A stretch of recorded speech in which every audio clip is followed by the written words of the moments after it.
Hello, good evening, welcome to another episode of Easy 8's Online Painting Club. My name's Danny, and for the next 2 hours I'm going to be painting my miniatures, and hopefully inspiring you and motivating you to get some of your stuff done too, because let's face it, we've all got those big hordes of grey plastic mountains, and it's time to put some paint on them, so that's what we're doing today.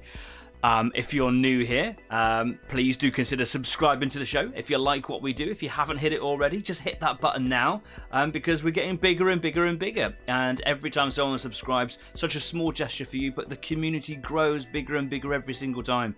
And I'm just absolutely blown away by how big the community is at the moment, but we can be bigger. So tell a friend, share the word of Easy 8, hit the subscribe button, I don't know, give it a thumbs up or something like that. Comment if you like. Some people have been commenting recently. It all affects the algorithm.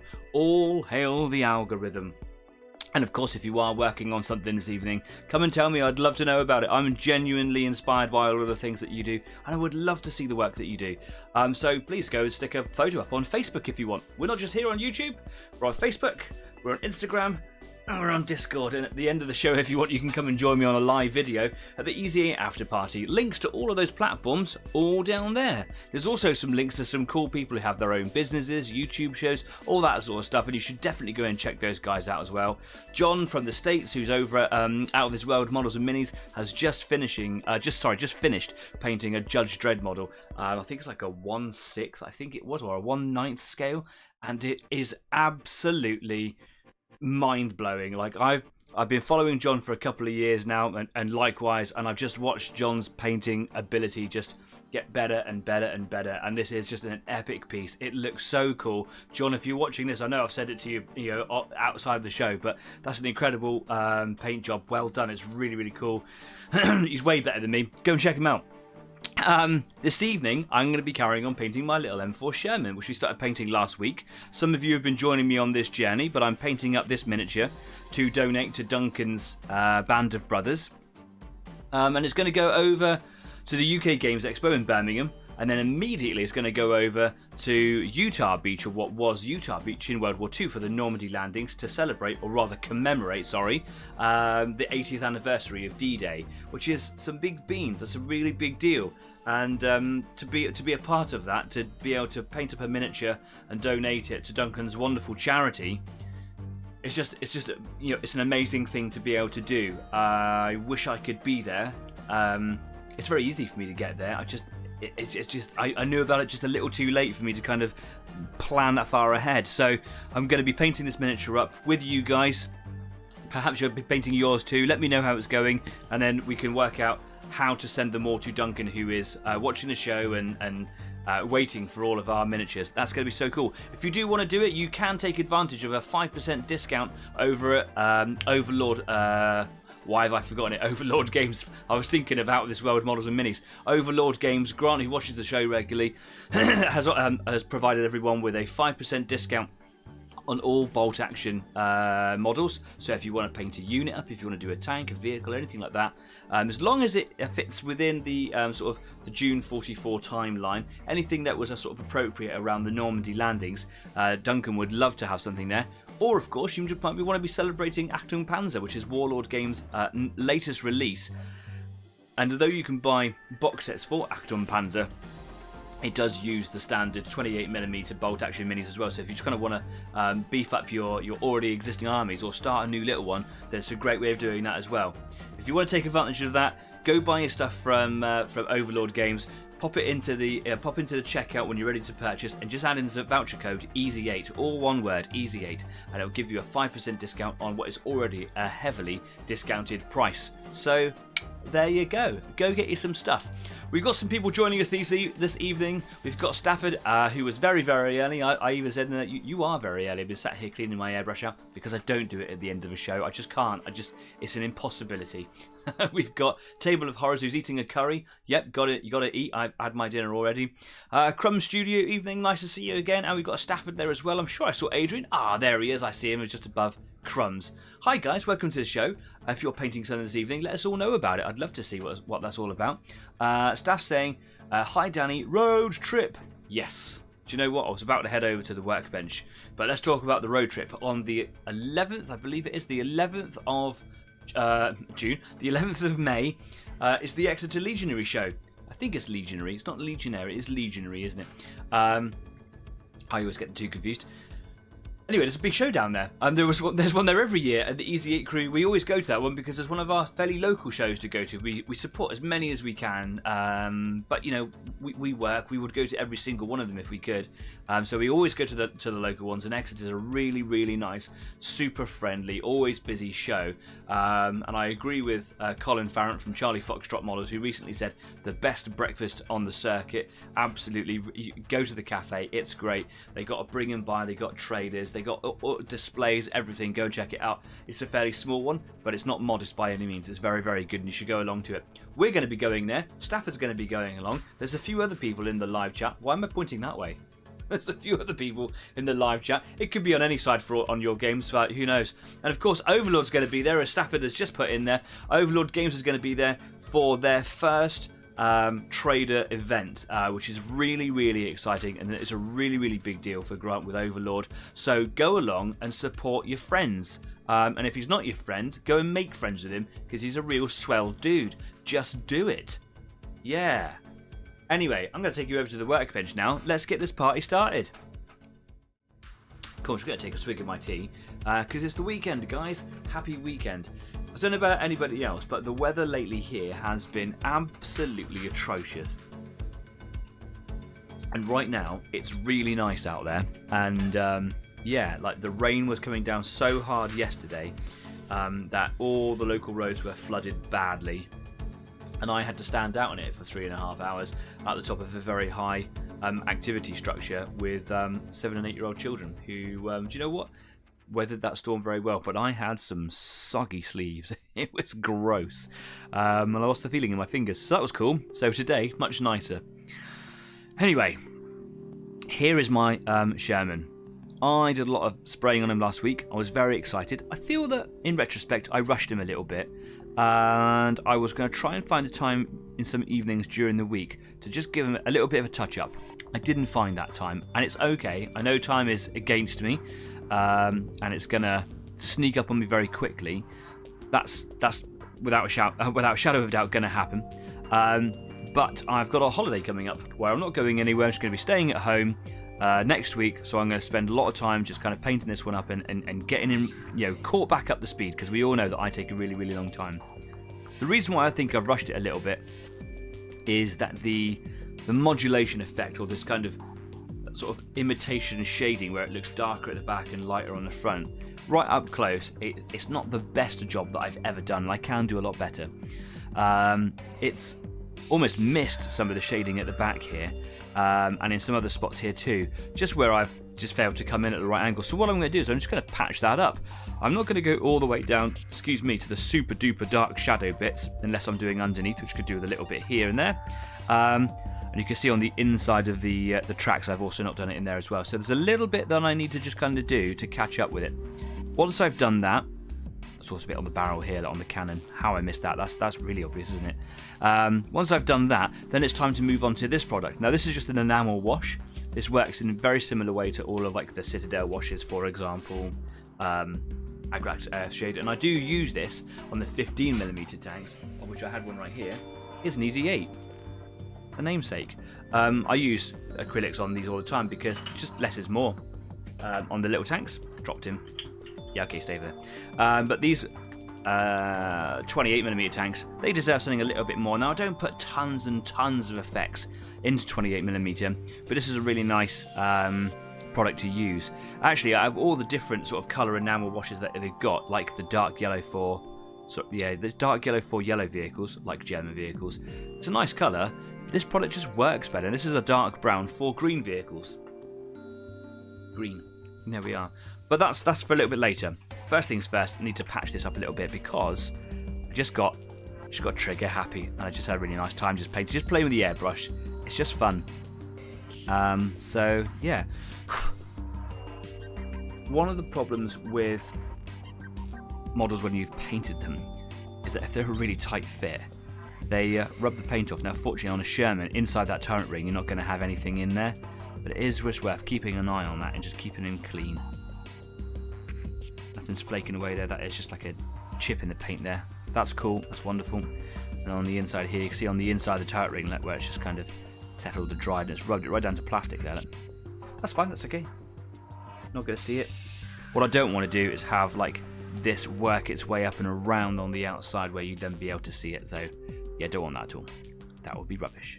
Okay, this still all comes apart. Hopefully. Thought I broke it then. Could you imagine? Excellent. Because they've been painted a little bit now, they actually fit together quite tightly. With this little quick touch-up respray, there's a few little bits and pieces just along the outside edge there, because their brushing paints are just so thin, they're very easy to damage. So it'll just be a nice quick touch-up along the edges there. Wonderful. And then I'll probably give them a quick varnish just to protect it a little bit. So, to start off here, what I'm going to do is I'm going to get my little painting sheet in. Now I know when I use one of these pieces of paper that it affects the brightness levels and it affects the colours and everything. I really am working on getting a better camera. I'm just don't have tons and tons of money, and like a really smart camera is a lot of zeros. It's thousands of pounds. I found some good sort of alternatives, which are if I get them second hand as well, if they're like pre-loved but looked after, then I'll get some nice cameras, and they can cost me like up to £1,000. So just shopping around, just trying to make sure I find one that works well, one that doesn't like overheat after half an hour of video, which when you do a 2-hour vodcast, I suppose this is really, it's very likely to happen, and that would be awful. So yeah, I'm trying to put some pennies together to get a better camera of this, and hopefully it'll have a lot better colour and white balance and things like that. Focus, that's the one really. This is a really good webcam, and I've got 3 of these. I've got one that I use on the road, I've got this one, and I've got one over there on my gaming rig behind me when I'm talking to my friends, and this one here is an Elgato face cam. These are really good, these little Logitech CR920s, but they just don't have that fast sort of intelligent autofocus. It's just a little bit lacking.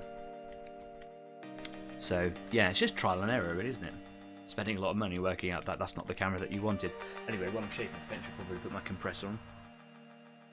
Excellent. So what I'm gonna do, I think, is I'll do the underside, and I'll do the underside of the bogies here inside. I'll do them with the shadow, even though I didn't want to do too much shadow, because I still need to do this back piece here. And I can go back over it, make some filters with lighter shades and things, but I definitely need to re-establish this colour in here. So I'm going to hold them at this angle and spray them down, and that should prevent too much shadow going on here. If anything, will get on there.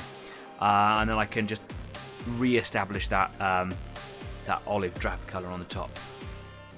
It's worked pretty well on the inside here. Pretty happy with that.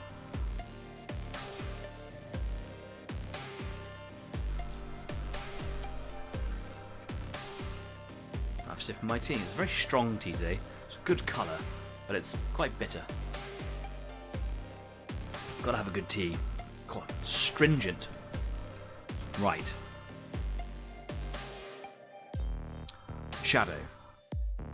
Just finished cleaning this out, and I blew through the nozzle, which is normally a futile thing to do because the nozzle's like 0.2 millimeters, and it went, and then a chunk of paint came out, and I could see right through it. So I think it might have been like a really good cleaning job. I'm not going to bother mixing up too much. Normally I like mixing flow improvers and things. This is the touch-up job, and I just want it to be nice and quick. I don't want to be, fannying around or anything like that. Of course, if it ends up not working very well, then I'll go back to that. Okay.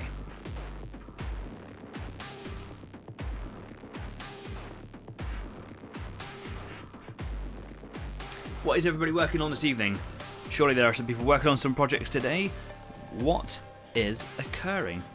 I know that Kez was saying that she's finished her project for the D-Day celebration. I keep calling it a celebration, and that feels like it's in poor taste.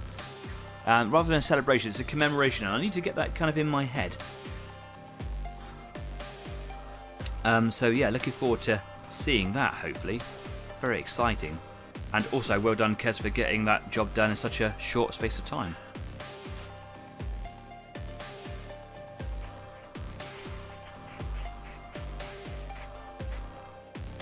Just trying to get rid of those little white lines on the edges.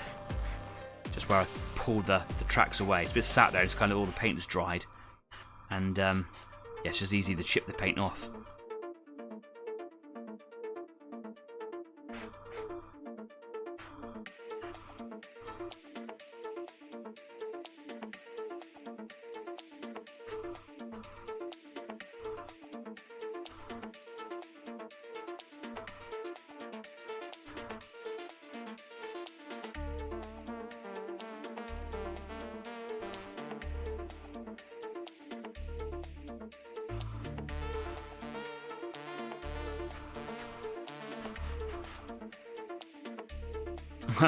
Wondering why no paint's coming out. I only put a couple of drops in and I ran out. Mark Rogers has joined us. Leopard 2A6. Hi Mark Rogers. I don't think I've seen your name in the live chat before, and if you have been in the live chat, I don't remember it. Maybe it was a long time ago, but welcome to the show. I hope you find something valuable, entertaining, something to mock in my painting skills perhaps. But welcome to the show, and I hope you stick around. You're painting, I assume, a Leopard 2A6 today. That's exciting stuff. I'd love to see some photos. If you do want to put photos up, just head on over to Facebook. There's a link just downstairs. Go check that out.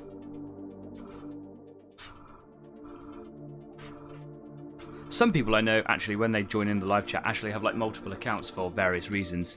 And they come in under one name, and I see them, and I'm like, do I know you? And they go like, yeah, you do. Like, I'm your best friend. Oh, okay, thanks, cool. I also have like the worst memory in the world. Like, it's a problem. So like, if you drop in like every couple of months or something, I'll be like, sounds familiar. And it's actually utterly embarrassing and incredibly rude. So if I ever do not remember your name, if you're like a cameo appearance, you're valuable to me, I promise. I'm just a terrible YouTuber. And I'm so sorry. In fact, don't watch my show. Just don't watch it. Just finished a Panzer? A Panzer? Excellent. Love it when people finish stuff. That's exactly what the show is all about. Finishing stuff. Definitely not about buying new things before you finish painting one thing. I can't help it. I go to the shop and I'm like, oh, that will look nice in my pile of other things that I haven't even opened yet.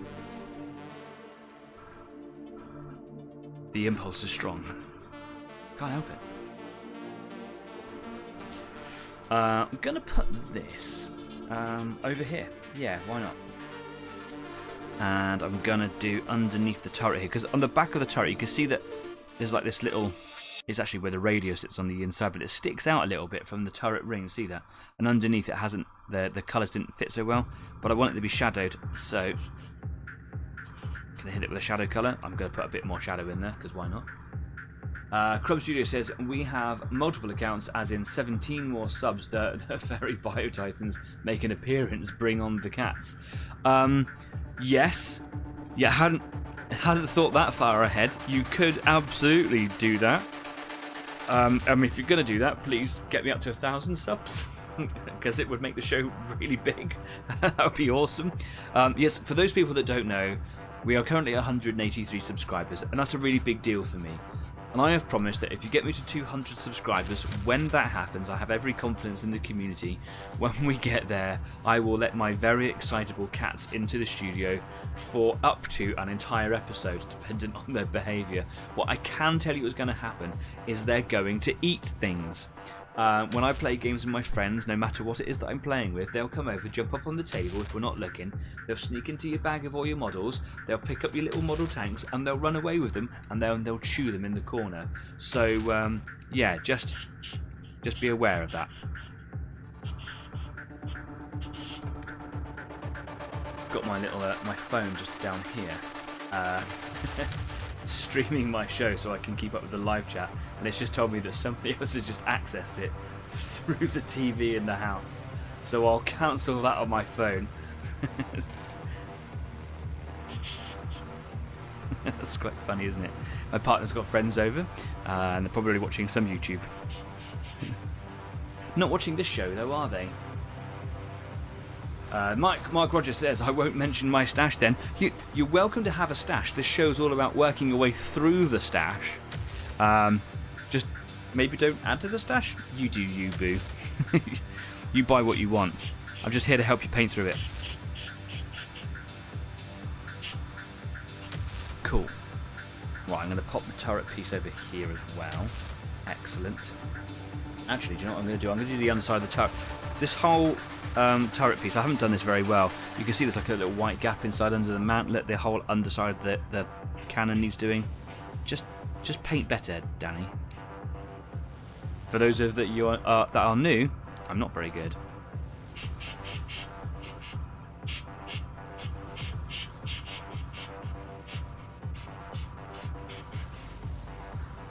It's not about being good though, is it? It's about having fun and doing the things that you enjoy. That's what it's really about.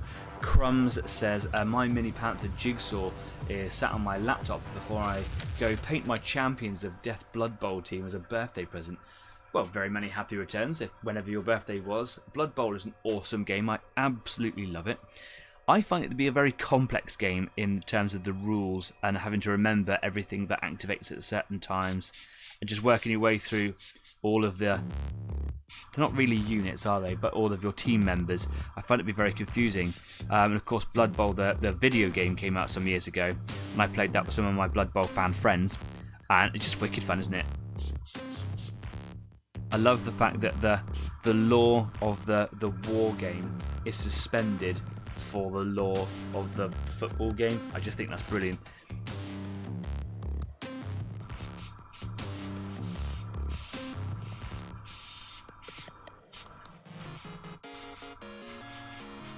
And of course, Crumbs has just said that they've got a Panther, Mini Panther jigsaw. Is that a Panther model, I assume? Are you making that and painting that for the D-Day commemoration, or is it just like a personal project? You know, any answer is correct here. Obviously, I'm just interested.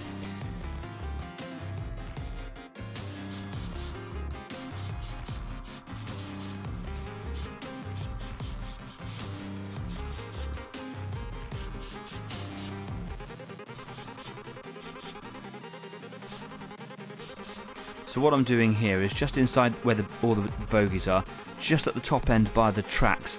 I didn't do a very good job of rendering any shadow in there. So I'm just trying to get some. No easy way of explaining that. Easier way, rather.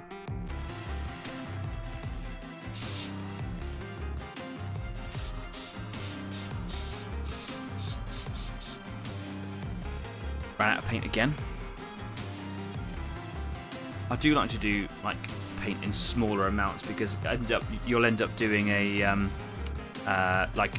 amount of painting, and then you'll come back, and there's just you've got like a whole hopper full of paint. You're like, oh, I finished it now, and then you end up wasting the paint in your hopper. As where if I'm just doing small amounts, bits and pieces, I'll just put a couple of drops in at a time. It probably has a time frame. It makes it a longer process, but I've got terrible issues with wastage. I'm one of those guys that doesn't waste food. I recycle everything, and I think that really affects my, my painting life. It's a good thing, though, right? It's a positive thing. Save the planet. Eat a whale, or whatever it is.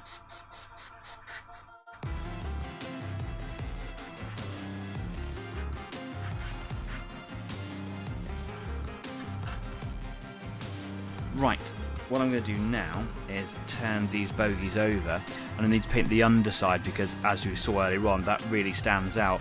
I also need to make sure that the underside on the front, on the outside bits, is also done because that looks terrible. Just noticed that a minute ago.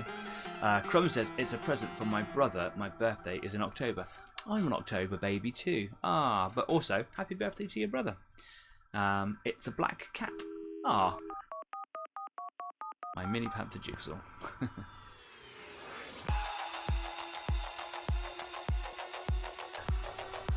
Right, here we go. I'm not going to do any rendering on these bits because they're going to be hidden underneath the tank where you're only ever going to see it if you turn it over.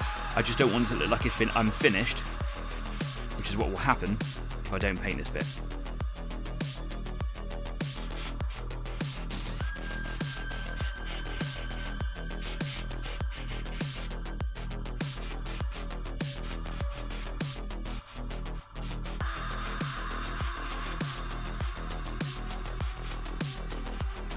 Absolutely will have to do a second pass on that to make sure it's all done properly.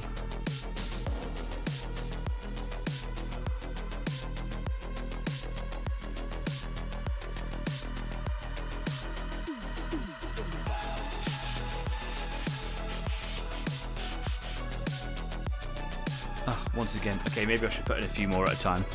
If I just give it a square, there we go, lovely, that's better, isn't it? Okay, now I've got a bit more to work with.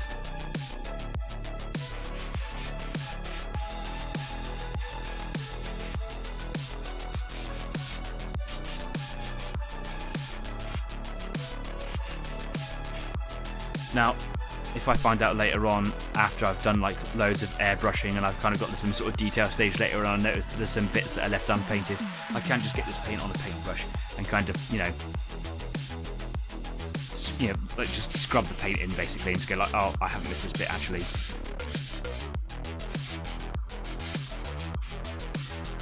My problem is I just want the dopamine hit of a job done, so I really need to like just take my time.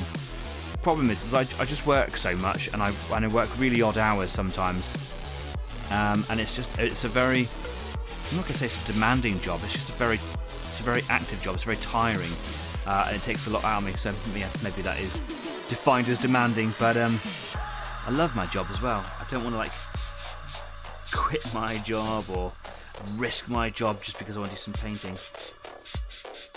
I need 9-day weeks, that's what I really need. We've got Yana. Yana's joined us. Nice to see you again, Yana. It's been a few weeks. Evening, everyone. It's been a while. Some of the jobs are not easy in a nuclear plant. In a nuclear plant, eh? Very exciting. But yeah, it's okay. You don't have to come to the show. You do you. It's not for everybody to come all the time. And if it is, we've all got jobs, just like I was saying. So it's fine, man. It's nice to see you again.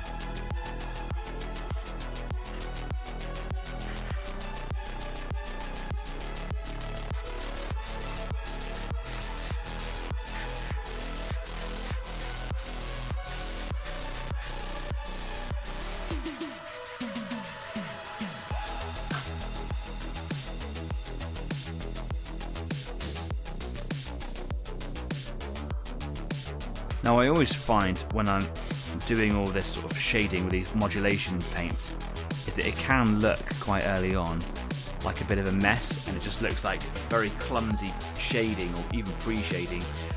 Trust the process. Like if you're just starting out modulation sets, I'm not very good, but even I have had great successes on my first ever go doing it when I painted my very first Sherman with an airbrush, and it just works. Like you actually have to trust the process, get through it. And as you do more to it, like it all kind of comes together and blends in, and it stops looking so clumsy, which is great because I'm really clumsy. Yum yum yum. There are lots of areas that I don't know if they actually get shown or not, so I'm just going to hit them with some paint as well. Okay.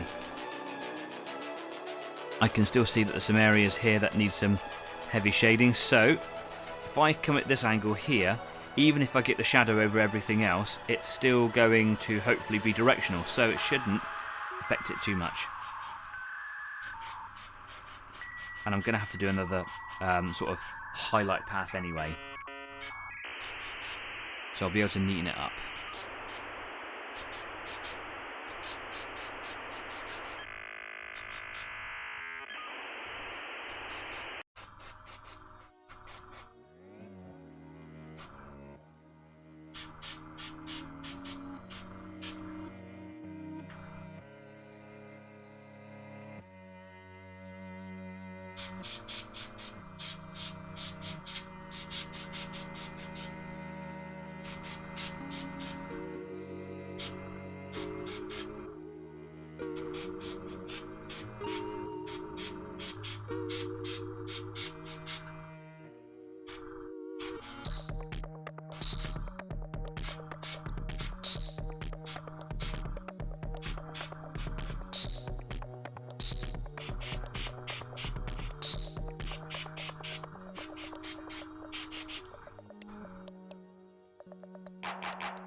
just a quick quality control check, just to make sure. I'm going to get a little bit in there.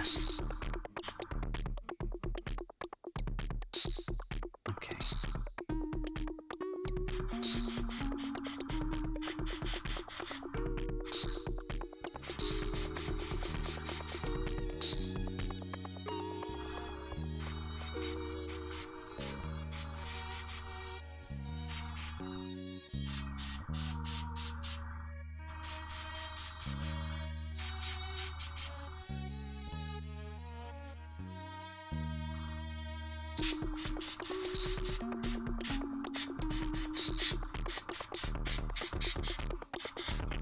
Excellent.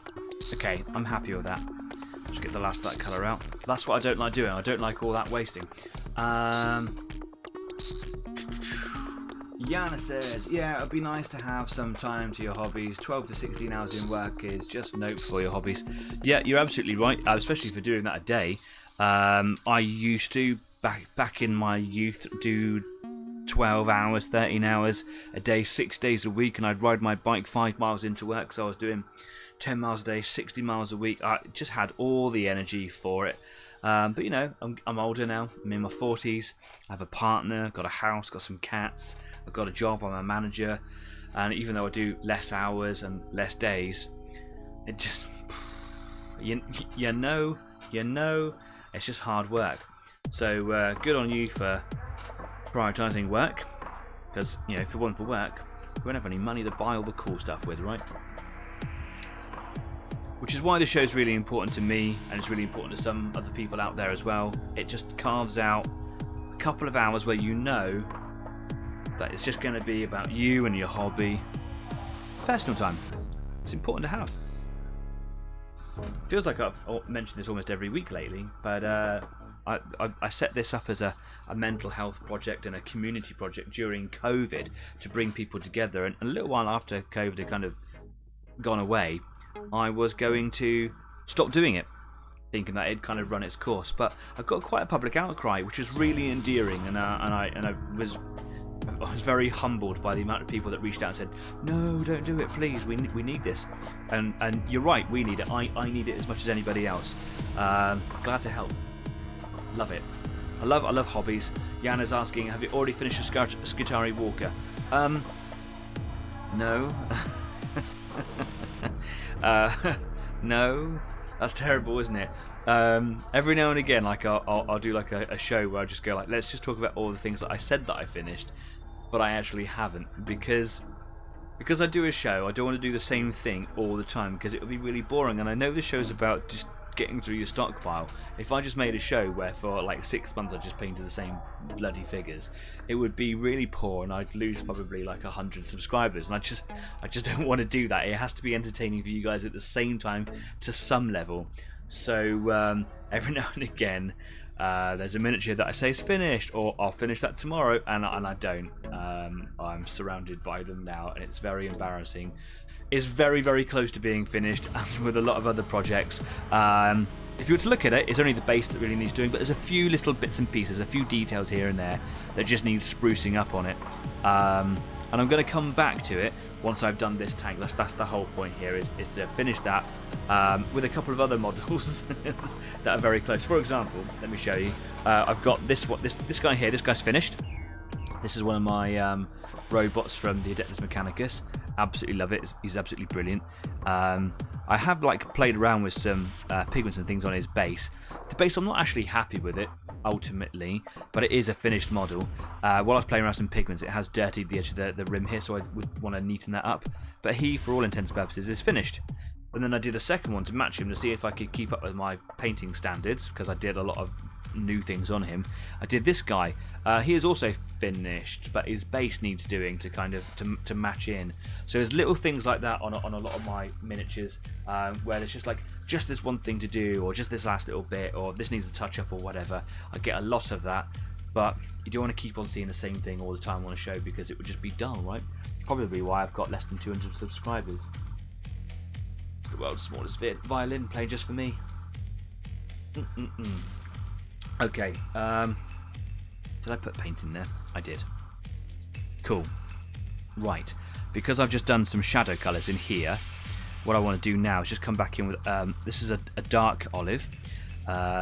So what I want to do here is just come in at the angle I was talking about a minute ago and just push back any overspray from that shadow colour. So now when I look at it like this, it looks nice and bright. Turn it up this way and it goes dark underneath. Ignore the track, that's not what we're doing, it's just the bogies in here. So love that, that's really cool. Not going to do the inside because that's all going to be shadowed anyway. Same on this set here, and you'll notice that this is just a really quick spray. This isn't anything prolonged or anything like that at all. Make sure that we've got a good flow there.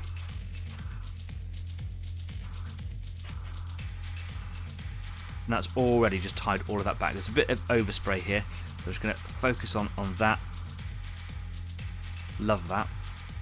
Excellent. Back to this bit here. So, do you know what, actually I'm going to do the turret first. Going to make sure that we've got no overspray. Actually, that's looking pretty good there. What I'm going to do is I'm not going to keep the shadow all the way along the underside of the cannon. I'm going to do darker base along the front here, because I want the cannon to be highlighted. I want your eye to be drawn to it, but I want the underside to be more shadowed than the rest. Going to get rid of the horrible big white stripe down the side of it now. So this little layer here is kind of like a primer of sorts.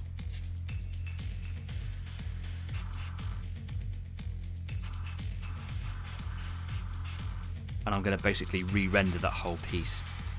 Big white blob on the inside underneath the mantlet, so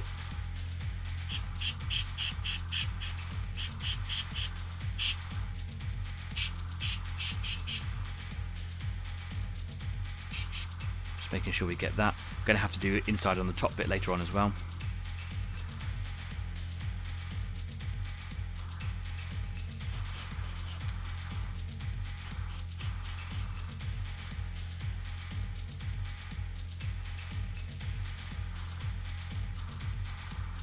I'm going to try and do a very small amount of shadow just around some of these details here, if I can, but this bit can be very difficult.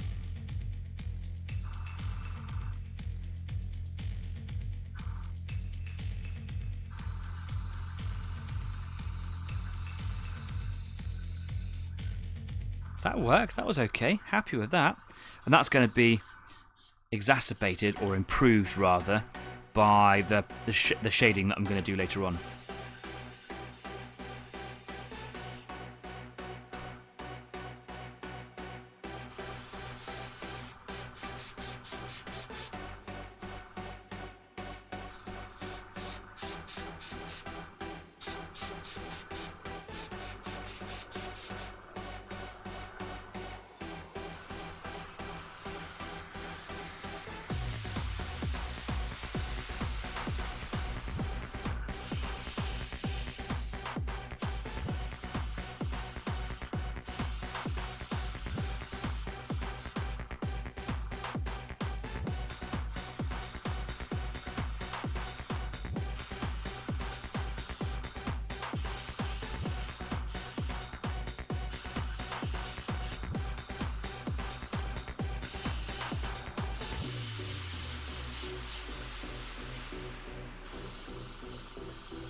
Ooh.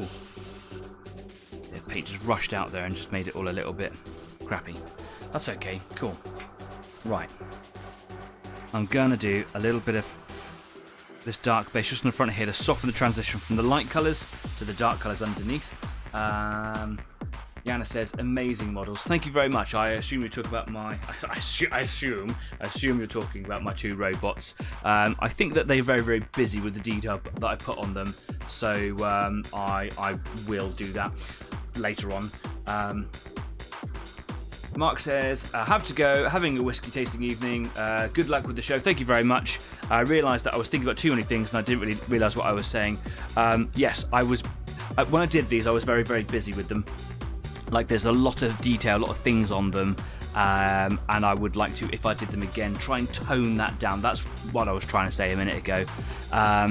They are very cool though, and if they were larger scale, I think that amount of detail would suit them. Just one of those little instances of less is more. Yeah, that's what I was trying to say. I get very confused sometimes when I'm trying to think of multiple things at the same time. I apologise. Here we go. Yeah, going to soften the tone down on the front here. That has worked perfectly. Excellent.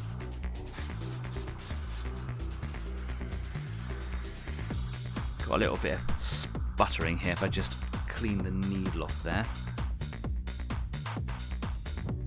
Lush. Gonna keep the needle guard off for a second, it's a bit easier sometimes to work without it.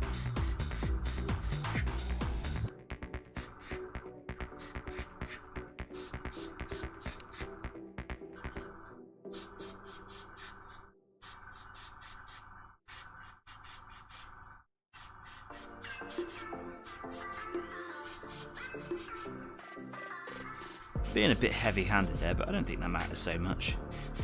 What I'm doing is just in some of the detailed areas, just where there's stuff going on, I'm just adding in a little bit of shadow. This is a bit of an afterthought, I didn't really plan to do this. But it does look pretty cool.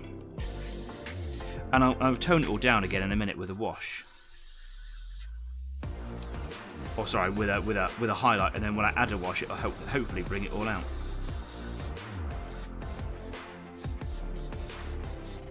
I'm also not very accurate, so sometimes I get a lot of overspray. That looks a little bit terrible there, but I'll soften it all back. I'll fight it all back in a second.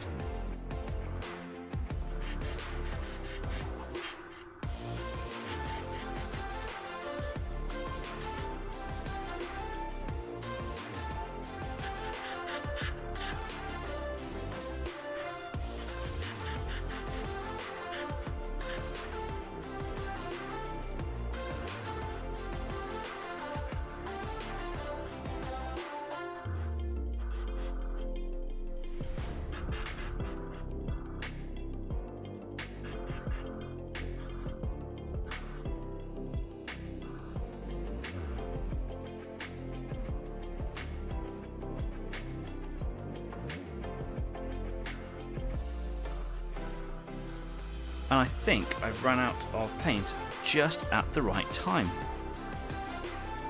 Do you know what? I'm thinking back on what I've just said. I don't even think I said thanks for coming along to Mark. I was so confused about what it was I was trying to say when I was trying to think of several things at the same time. Mark, if you're watching this back later on, because I assume you've left by now, thanks for coming along and, you know, choosing Easy 8. So, Yana has said, you were talking about the Normandy landing anniversary. How has it progressed? Good question.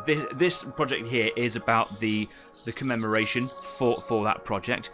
In terms of the project itself with Duncan's Band of Brothers, I don't know the update on what it is that they're currently doing. I know that the building that they're waiting for is being made by my dad at Purple Lion Creations, who is actually away on holiday this weekend. Down at Brixham for the big pirate festival that goes on down there every year. It's a real hoot, and you need to go. It's great. Everyone just dresses up as a pirate. Thousands of people, and they just drink, and it's great. It's very well natured. The whole of Brixham gets involved. But he's basically making the building for Braycourt Manor. He's actually making the manor itself. We've had some exclusive photos on Braycourt Manor. They're not anywhere else on the internet. They're just on Easy 8's Facebook page, and it is looking absolutely phenomenal. It's a collaboration between Purple Lion Creations, which is my dad's business, and Sarissa Precision, who do a lot of laser cut buildings. And basically, they've provided like the skeleton structure to which my dad, Jeff, has built stuff over the top of it, so saved them a lot of time. But it's actually a very, very hard project. A lot of people think that that's a really big time saver, but actually, in most cases, it's not, because like, if you build up on the side of a building, you're increasing its dimensions by a small amount, whatever the thickness is of the thing that you put on the outside. That then affects everything else. All the roofs all have to be like changed and adapted. It's actually a very, very big project. But the job is looking absolutely fantastic. All the roofs have been like completed now, and it's really, really coming together. So if you want to have a check, if you want to go and have a look, go and check it out on my Facebook page. Yeah, there's a link down there somewhere. It's worth it.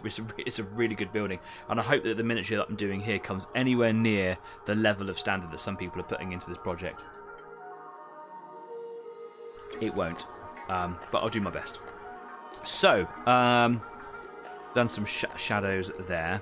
Let's do a little bit of mid-range. Let's put the dark one away. We're going to go straight to olive base. You know what I'm not going to do? I want to do an olive base right now. I just want to maybe go back to highlights, perhaps. No, I'm going to push back some of these shadows that I've just done there. That's what I'm going to do. My poor compressor is really going 10 to the dozen down here.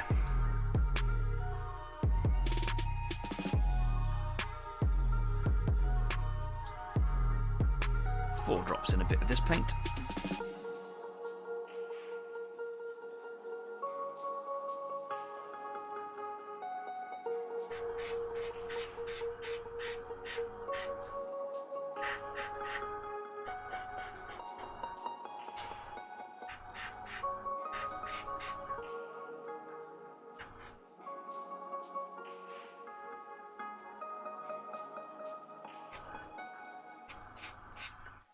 That's looking really nice.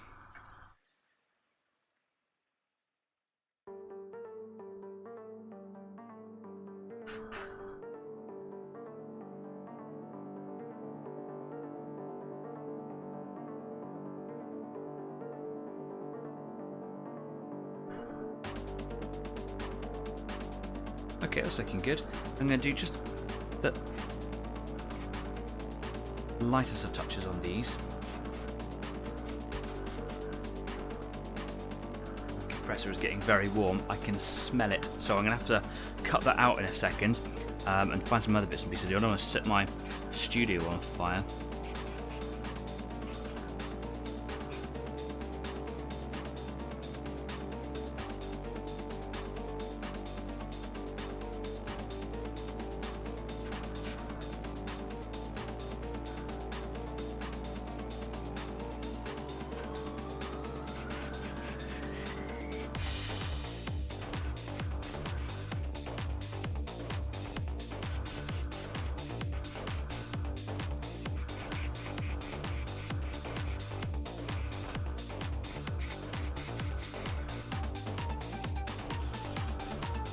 Okay, gonna cut the compressor out.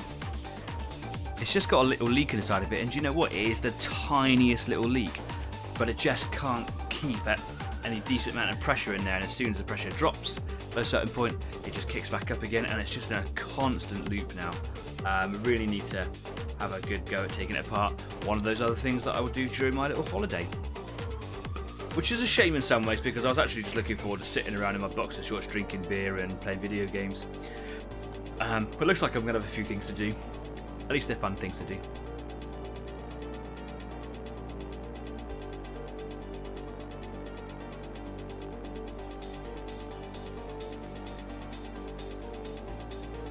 think I've got a bit of dry paint in the needle tip there. You can see all the little bubbles that are coming up through the airbrush. And that is often when air can't come out quick enough, it just starts backing up. And that's often the tiniest piece of dried paint on the end of a needle.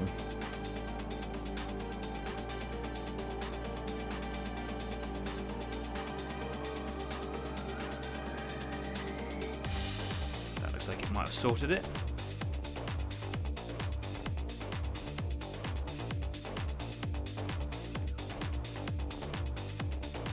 Got to turn the compressor back on now just to get some air coming out of it.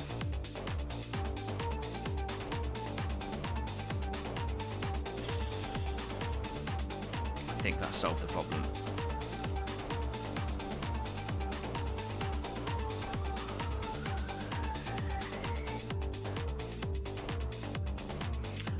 Airbrush maintenance is really important, and I think it's one of the things that scare a lot of people off from getting an airbrush. That and the capital. There is an outlay. You have to put a little bit of money down to get it all started, but you have to do that with any of your hobby aspects, I suppose, don't you? If you buy a decent set of brushes and some paints, it's going to cost you a little bit. It is absolutely worth it. You do get used to it, and it does become easier. I'm just terrible at looking after my airbrush or any of my stuff really, and I don't clean it often enough and soon enough. So as long as you're better than me, you're going to have a good time with your airbrush. Trust me. Right, I'm just going to put that aside over there. Brilliant, and I can just chill out for a minute. Now we can talk about all the other little bits and pieces that we want to do. I'm probably just going to come in and just hit it with a couple of highlight edges again, just to make sure that some of these shadows here are cut back a little bit. Although, as I'm looking at it, I don't know if I really need to do an awful lot, which is proper exciting, because it means we're getting very close to the next stage. What it absolutely, definitely does need is a varnish, and I'll just hit it with a matte varnish. This means I've definitely got to clean my airbrush afterwards, because this stuff is really aggressive to your airbrush. It is basically just 100% resin, as it says on the top of the bottle here. It's obviously got no colour in it, so it's just really, really clear. So it's often quite difficult to tell if you've got like a little blockage in there, but it dries so hard, and it's such a nasty chemical that it just blocks up your airbrush. You can't just flush it through. You've got to flush it through, and then you've got to strip it down and soak it in alcohols and things to have a really good clean. If I've left this in there overnight, and the next morning I'll come back to it, and as you pull the needle out, you'll have really big clumps and chunks of resin stuck to the inside and on your needle. It's crazy, but it definitely needs this just to help protect it. It's a really good product. I'm probably going to get one of the larger pots. For example, I buy my primer in slightly larger bottles, so you can see the difference in a thing here. And then recently I found this. They come in Big Daddy bottles, so yeah, I think I might get like some varnish ones of these, so that I've always got them in stock, because you just tend to go through them a lot, primers and varnishes, because you just kind of, well, you're doing a lot of priming, you're doing a lot of varnishing. Don't know how to make that sound any different. Cool. I think what I'm going to do is I'm going to let everything here cool down, because the compressor's running overtime. It's a great opportunity to have a quick break, like we always do. So let's take a little departure here. I'm going to take a 10-minute break. I'm going to go and get myself a grown-up juice. You should go and get yourselves a grown-up juice, because it's the weekend. Even though I'm working tomorrow. Crumbs says, green stuff weld matte black primer. It's amazing stuff. Ooh, tell me why for. I buy Vallejo because, well, when I first got started with airbrushes, I bought the Game Air range, or the Game Air range, which has 50, 60 odd paints or whatever it is. I could sit here and count them all, but I'm not gonna. Just so that I had something to get started with. Because what I could have done, and if I was to buy a new set of paints, I would go and buy the colours that I know that I'm definitely going to use, maybe a few that I could play around with, and I might use ones from different brands, because they all have their own different properties, qualities, and painters have preferences. But I've got so many things now, and basically when I was buying my primers, I just stayed with the brand that I chose. So I've never tried a primer from another brand. I don't know what their qualities or properties are. What makes Green Stuff Weld matte black primer such a good primer in your mind? I'd love to know. For what I've got here is I've got a black primer, I've got a grey primer for grey, and I've also got a white one. So I've got really bright, got really dark, and somewhere in between. I use whites for doing anything bright, so anything that's obviously white paint. All my Tyranids, which are yellow, they go white. I often do my orange stuff in white as well, so all my Dectus Mechanicus or my Skitari units are all painted with a white primer, because orange is just absolutely rubbish at covering. Like, if you could think of the weakest pigment ever, I would have always said that it was yellow, but actually it's orange. Yellow has come a really long way. These oranges are absolutely horrid to cover, so to have the white pop through really makes them shine. It's really cool. Crumbs says it's more durable than some other primers. Army Painter, looking at you. And it's £6 or so for the same size as your Vallejo. Ooh, interesting. I might be tempted to give that a go, although I've got what feels like a gallon of it right here. But if I run out of another primer, perhaps I'll give one of their other colours a go. Sounds like a great thing to do. Durability is really important, I feel, for all the reasons that I've shown here tonight. As soon as you touch something airbrushed, you run the risk of rubbing it away, and that's not conducive to finishing your products. Anyway, I'm done here for a minute. I'm going to go and have a quick break and go grab myself a grown-up juice. You should go and change your paint water. Just do it. I'll see you in a minute. Right, bye! I pushed the wrong button again. I keep doing this lately. Terrible.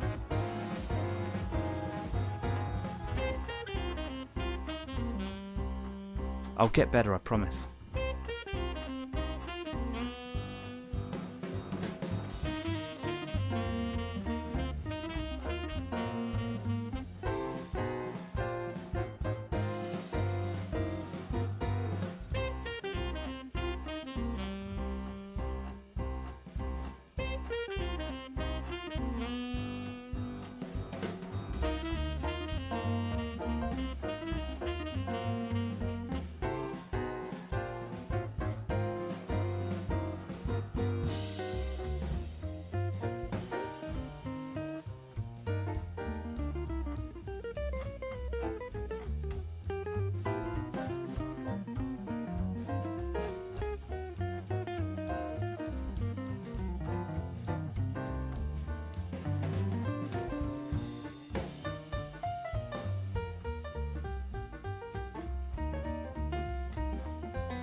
Welcome back. Do you know, I'm so sorry for my lack of professionalism. I keep hitting the wrong button. I need to sort out my stream deck. I need to change the buttons so that I know the order better. It's like I've not been doing this for almost 5 years. It's crazy. Anyway, do you know what? That's the joy of a live stream. It's rough, it's raw, it's not ready. Anyway, I hope you're having a great evening painting your miniatures. I'm having a great time too. I've just been kind of doing a little bit of quality control, just checking over the work that I've done so far. Much happier with how it's looking now. It just needed the top up. It just needed to be not rushed. And the problem is when I get very excited, I just kind of get like, and I don't know what, I just kind of don't hold back. And sometimes you just need to take it a little bit easier. I feel a bit calmer now. I've had a little walk around the house, had to shout at someone who was chasing my cat outside. That's not nice. But what I did go and do was go and get myself a grown-up juice. So cheers. Happy weekend, everybody. John has joined us from Out of This World Models and Minis, all the way over from the other side of the Great Pond. Hi, John. Nice to see you again. Thanks for stopping by. So he's going to watch the show back on the replay because, time differences, etc. Almost 200 subscribers. Good on you, mate. Thank you very much. Yeah, so close, so close. And of course, yourself, just a few away, if you haven't already done it, 500 subs, and that is a massive deal. So, good on you, mate. And thanks for using mate. That feels very, I don't know, feels very Anglican, feels very English. Yeah, I like that. I appreciate the effort. Right, so what I'm going to do now is I'm going to just start brightening up the job that I've done on this so far. Now that my compressor's cooled down, it's still a little bit hot on the heatsink there, but it's more comfortable to touch, so I know it's safe to carry on. I just don't want it to melt, basically. I'm going to use some light base, just brighten it up, and I'm just going to come in with some highlights here and there, and then I'm going to varnish it all to protect it so I can handle it more. Yeah, that's what we're doing. That's what I'm doing. Anyway, love to know what it is that you're doing. So if you're working on a project this evening, come and let us know. Let us guys in the live chat. I keep pointing that side today. Come and let us know in the live chat over here, because that's where it appears on my screen. Could be anywhere on yours. If you want to take some photos, I'd love to see what it is that you're working on. Stick them on Facebook, because we're not just here on YouTube. We're on Facebook, we're on Instagram, and of course after the show, if you want to, you can come and join me and everybody else in a live video over on Discord. Yeah, Discord just there. The Easy 8 after party. Links to all of our platforms are all down there, and a plethora of, that's right, plethora, yeah, I'm a grown-up, a plethora of other links for you to enjoy as well. Out of This World Models and Minis is one of them, so go and check out John's latest Judge Dredd, because it is really, really cool. You need to go and see it. It's an awesome paint job. Anyway, I'm going to have another swig, because yum. I don't have the weekend off this weekend. I've got some work to do, but I do have the morning off, so that's going to be really cool. So I can have a drink and not worry about having to get up at 6 o'clock in the morning. Anyway, do have to work Sunday morning though, and it's a bank holiday here. I don't know if you guys have bank holidays in the States. Don't really know much about how your calendar works out, but because it's May Day, I suppose, yeah, they're going to do a bank holiday Monday, and the weather's just improved for it as well. So if you're having an extended weekend, your bank holiday weekends, I hope you have a lovely time. Go and spend it with your families. Go do what it is that you do. Or if you're one of those people that just enjoys spending a bank holiday on your own, read a book or do some painting, have a good one, whatever it is that you're doing. I have a holiday starting on Monday. I'm not going anywhere, like I said earlier on. I'm just going to sit around. Just do some painting, just chill out, play some video games with some friends. If you want to come and join me with some video games, just drop it in the comment section down there, or find me on Facebook. I watch all of the comments go in. Lately, me and my video gaming friends, because I don't just play tabletop games, I play all games, come on. We've been playing Helldivers 2. That is not my usual thing, but it's very, very fun. It's incredibly funny. Go and check it out. I say it's not my usual thing. I like playing shooters. Who doesn't like shooting some bad guys? Get the pent-up aggression out of the way. It was just looking a little AAA game, and that's not normally my jam. But it's worth it. It's very funny. You should go check it out. It's hilarious. So what I'm doing right now, if I actually have the good graces to take you over to the workbench, I'm having a shocker tonight, aren't I? What I'm doing right now is just brightening up some of the shadows that I've just put down in there. Just making sure that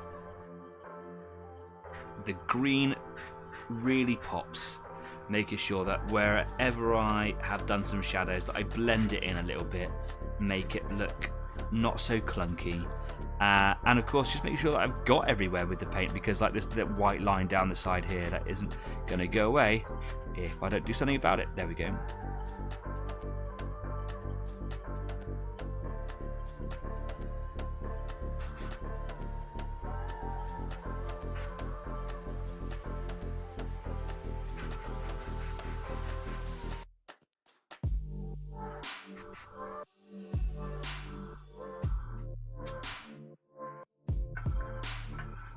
Now that render job is really starting to shine, I'm not going to do any more lighter colours on the bogies really.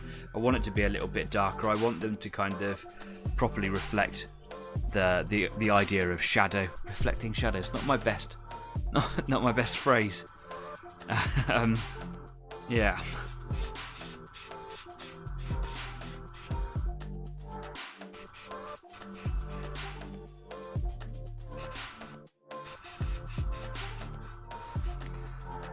It's been a stressful week at work, you know. It's been a stressful couple of weeks. Nothing bad's particularly happening. It's just, you know, stuff happens. You know, work just gets busier, doesn't it? And we're very rushed off in my office at the moment, and that stacks up.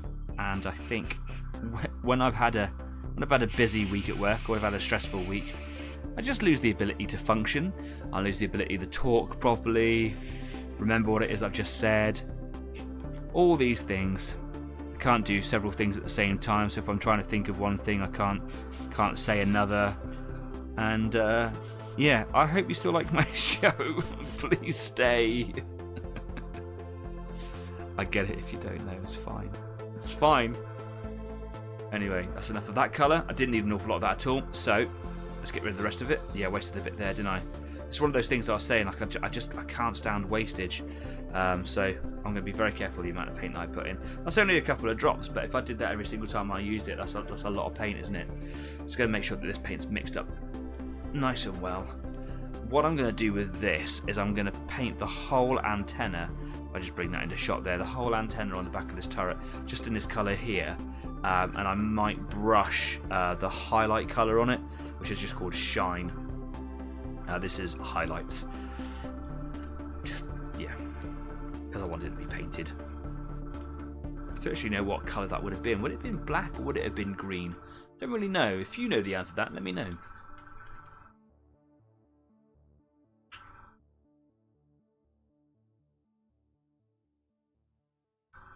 I'm just going to do just 2 drops in there. There we go. That's all I need.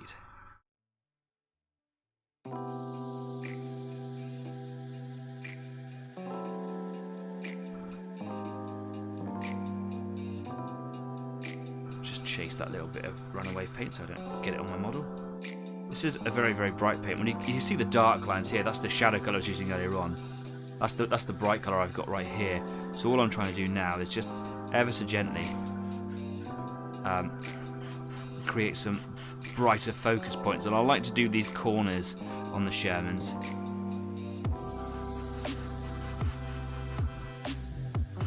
Just a little bit, nothing too much.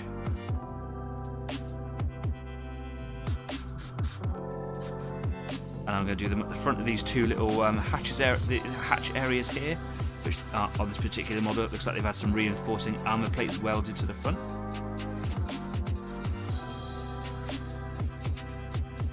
Just like that. And I like to do a little bit on the front of the fairings as well. I call them fairings, I don't know what they are, what they're actually called. Just like that. Okay, cool. Drop those down for a second. What I'm going to do in a minute is I'm going to come in with a really, really glazed version of the base colour, which is olive drab. I've got a little spatter there. I have, haven't I? Oh, there's a little bit of dust or something stuck to the side. Oh, that's good, it's gone. And I'll blend all the colours together a little bit better. Well, I also want to do a little bit of bright on the top up here as well. Just the tiniest amounts.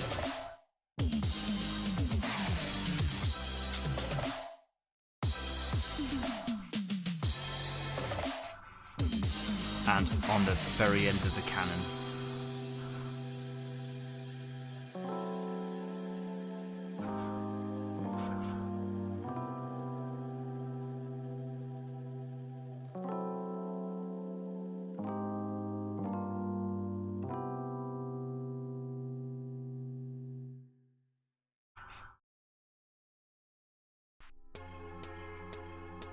A little bit on the hatch. Okay, what I'm going to do now is I'm just going to use what I've got left over just to see if I can get that that antenna painted. And if it's not the right colour, if it doesn't look right, then I can just paint it by hand later on, whatever.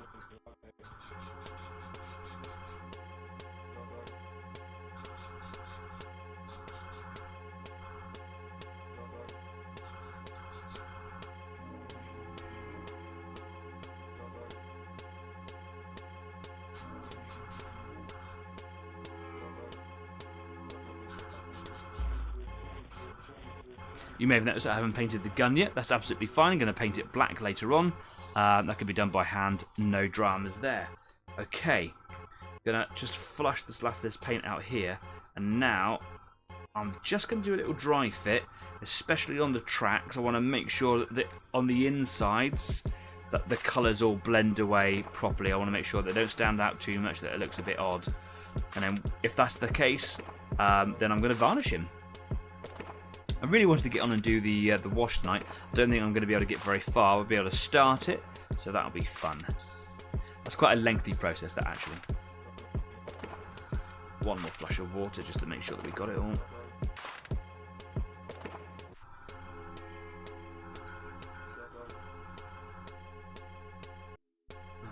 I'll kill the compressor for a second. Won't need that for a moment.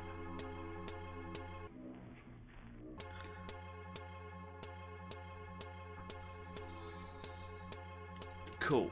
Right, let's ditch that. Yeah, I'll have another beer, why not?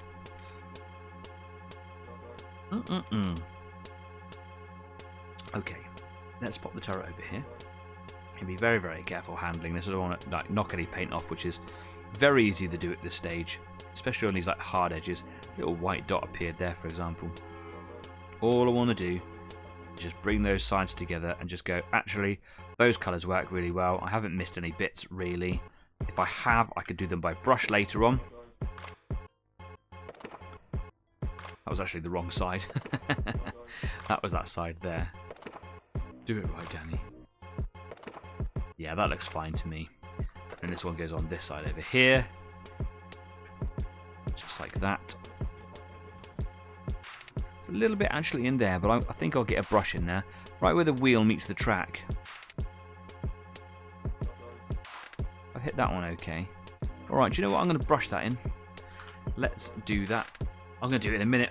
I want to varnish it. I want to carry on using the airbrush for a minute. I'll do it all now, and I can brush that in a second. Don't know why I'm shaking that. There's no pigment in it at all. I'm going to start with the tracks, I think. Let's move these pieces over here. Get the paints out of the way.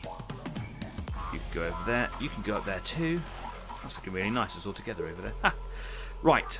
Yes. In that case, I'll get the compressor back on. Bit of matte varnish. While that compressor's building up, I'm just going to take the hopper off.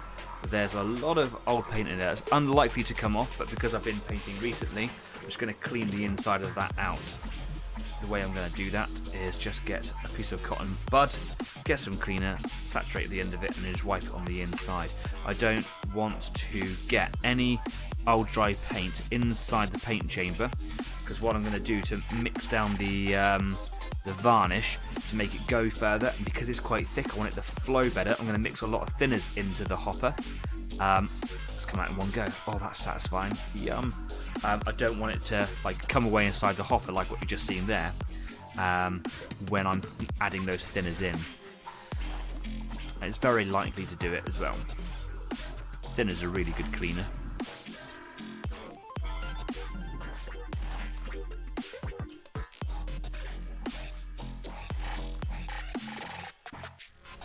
Almost done.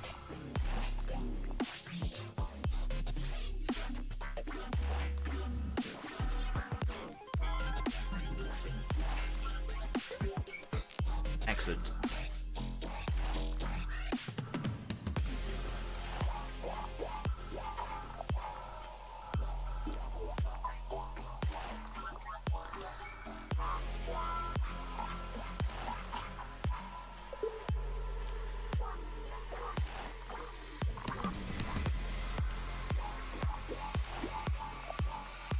I'm just going to put in an amount. I don't really know how much I want to put in. I'm just going to put in some flow improver and some thinner. This is one of the things that I do use thinner for. The other week I was saying I don't use thinner an awful lot. This product, you know, varnish, it does need to be thinned in my mind. So I'll put in 3 drops of thinner, and I'm going to put 1 drop of flow improver in. And whatever else came out of the nozzle at the same time there. Where's my mixing brush? There it is, right there.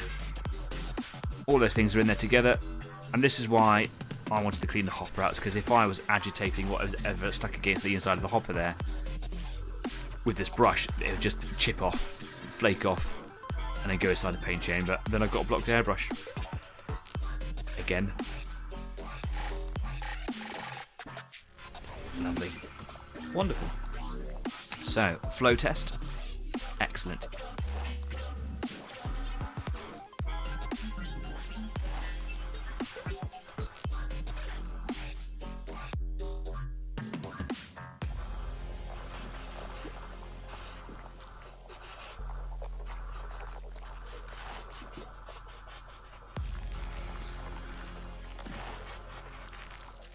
Cool.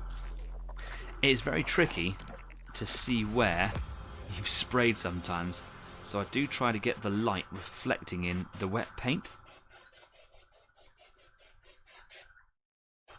Don't want to go too heavy, which is very easy to do when you're trying to spray to see where the varnish has gone.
Go over there.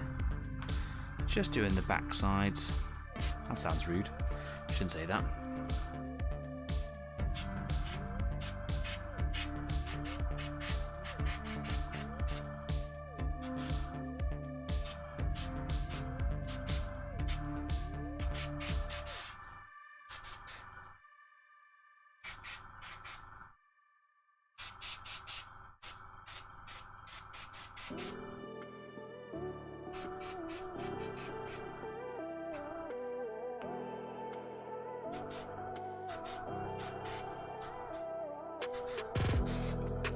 Cool. I think they're done for now. Just needs a little layer of protection is all it needs.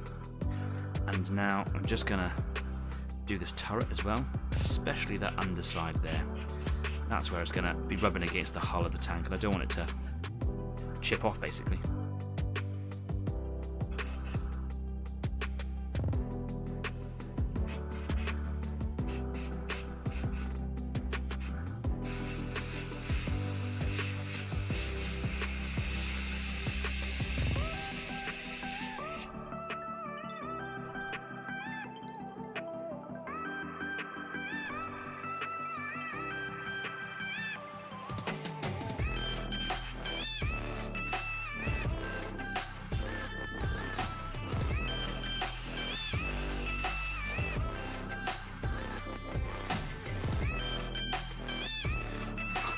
can see like little spots where I've sprayed that and it's kind of come out a bit on the heavy side.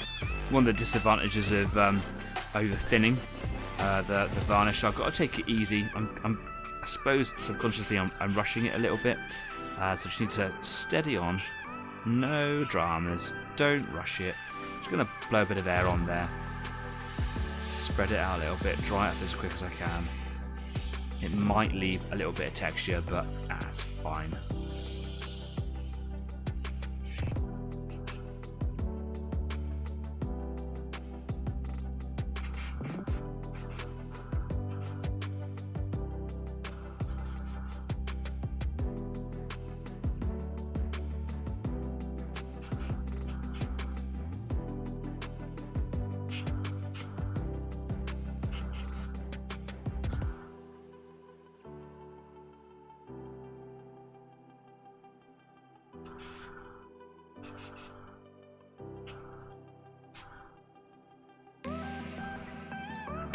Turret done. Now for the big mighty hull, I'm going to do the underside first. I suppose that feels a little bit counterintuitive, but I want to make sure that all these edges where I started to knock the paint off earlier are kind of protected early doors.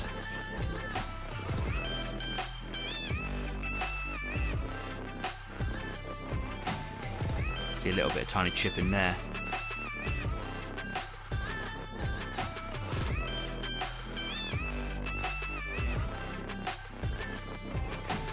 I don't know if you can see how the light reflects off of it. That's how I'm judging where the varnish is, because it's so hard to see.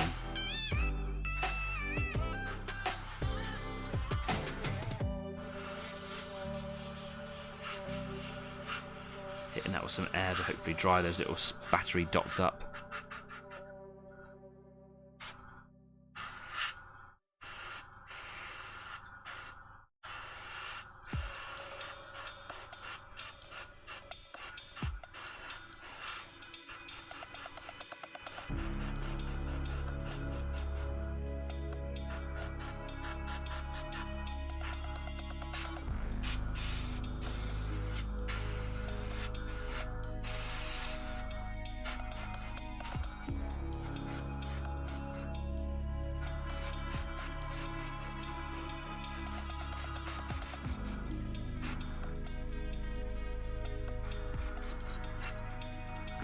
Run out of a bit of varnish. Time to make a bit more. Just going to kill the compressor there for a second.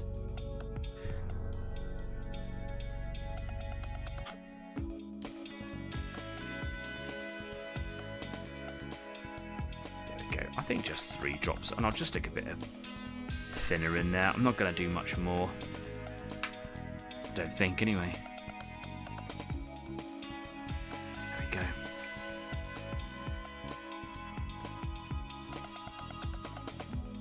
Whatever tiny amount of water's on the end of the brush. It's all clean water because I cleaned my paint water out.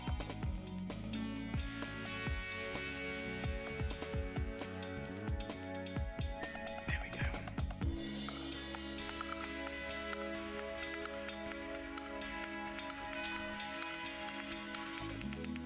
I'm getting a bit of a blockage on the end of the needle there. Let's take that away.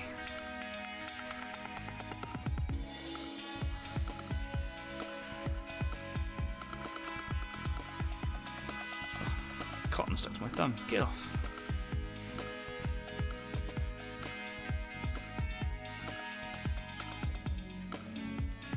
Excellent. Right, back to where we were.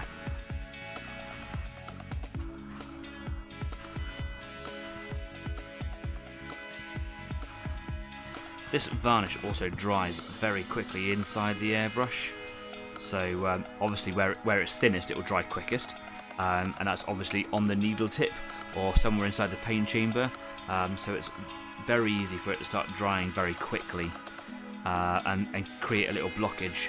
So if you are doing this for the first time, be aware of that.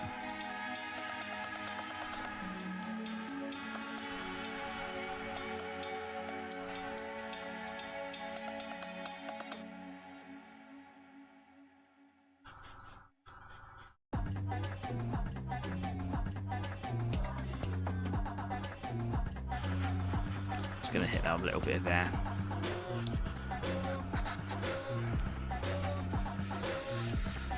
Little hairdryer. The smallest hairdryer in the world.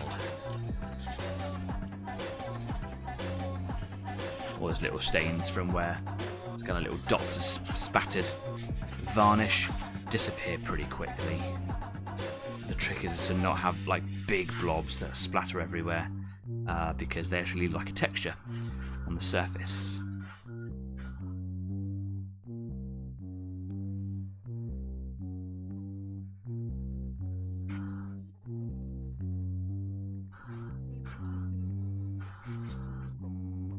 Yeah, I thought so.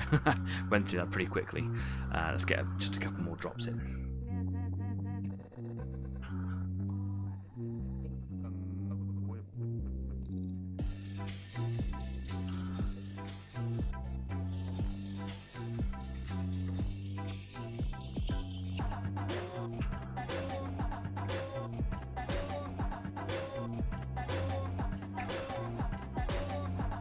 Absolutely tons of thinner, just because I don't use it an awful lot anymore. I've got like a whole big bottle of it in one of the drawers beside me. I think I'm going to have that for the rest of my painting life. I don't think it's going to go anywhere soon.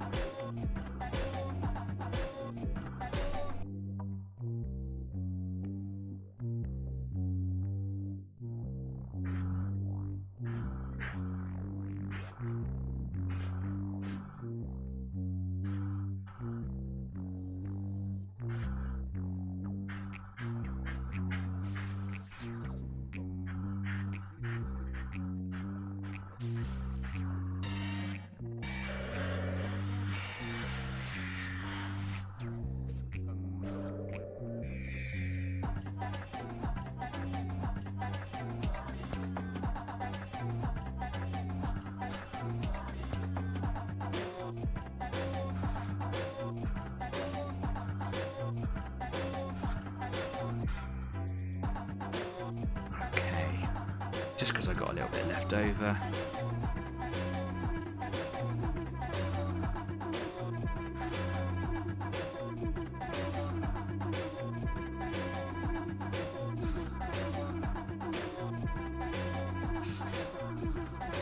There we go. Right, I'm gonna flush this through some water. It's almost time to stop doing things with the airbrush. We're at that point, which is exciting. It's good. Because the poor little compressor can't take much more.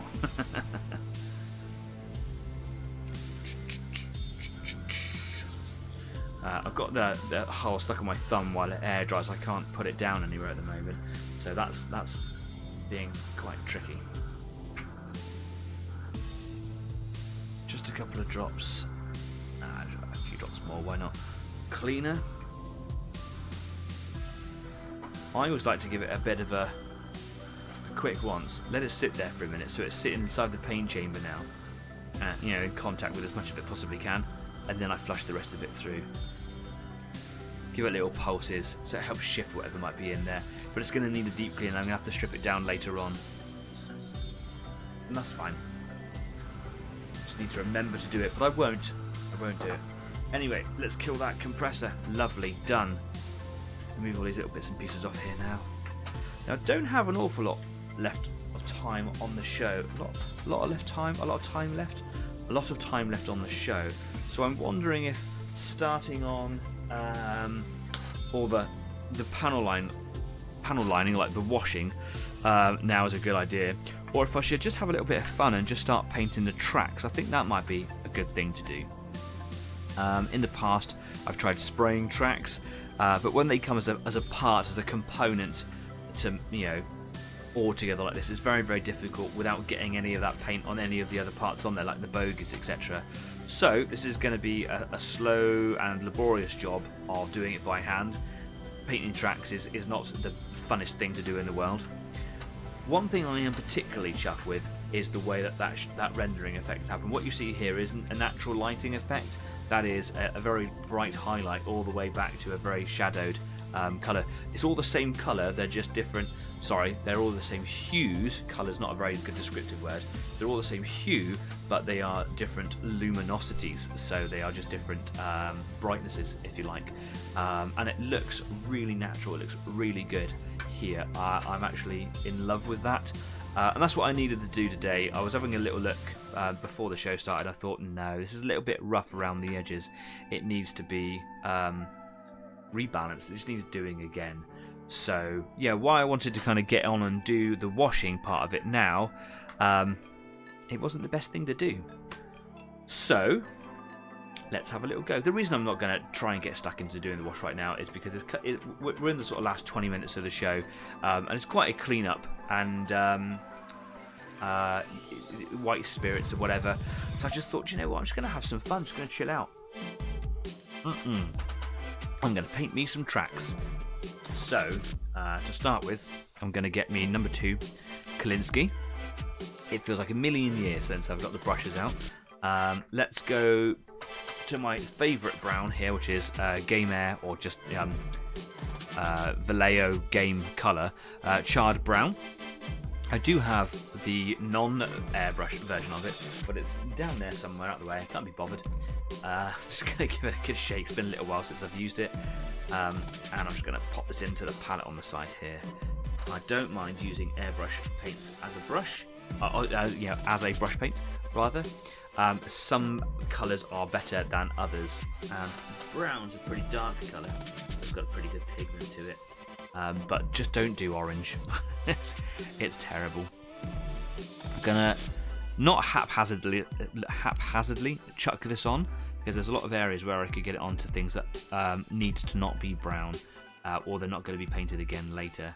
So I'm just going to start somewhere here, quite crudely in the middle, I suppose, and just going to work my way out.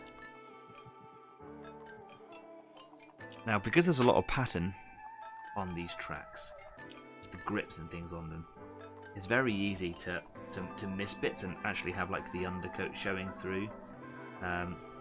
There are little areas, because I haven't painted these deliberately green because there was no need to. There are little patches where the white primer can still show through, so it's really important that I take the time to make sure that I get every last little square millimetre, because it will really show through. Now this particular place here is actually going to be underneath the side of the hull, so where this little overhang is here, so that's not going to be so bad if you see a little bit there, but it's good practice. And after so long of using the airbrush, just a couple of weeks solid there, need to calm it back down, go back to the brush and just retemper.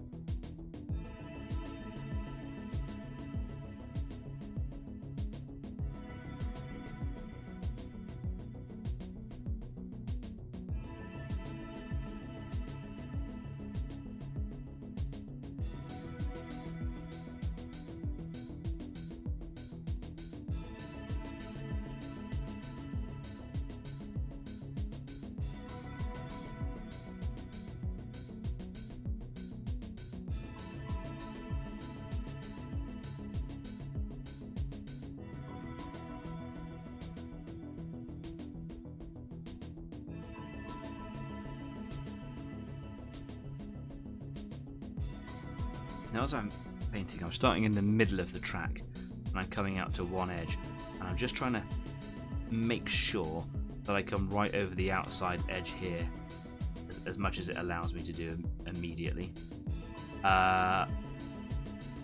because it's a bit of a ball ache having done all the way around the track to then realise you have to kind of like spend a little bit of time and focus on the outside edges.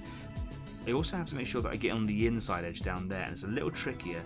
I'm not too fussed about doing it on the inside here because you're probably not going to be able to see that because of the overhang of the tank. But as I start working my way around it, I have to make sure I do it on both sides. I don't want to like push it in there here because I might get it on that wall there, and that might be easier to see than the tank track just because of the angle of sight, basically the line of sight, angle of sight. You know what I mean. Ran out of paint, so I'm just going to put a few more drops in here. Gonna need a new one of those soon. What I'm doing with my paints, like I was saying earlier, I bought the whole box of the whole range of Vallejo air color or air, color air, game air, game. It basically matches the game color, and then you have game air.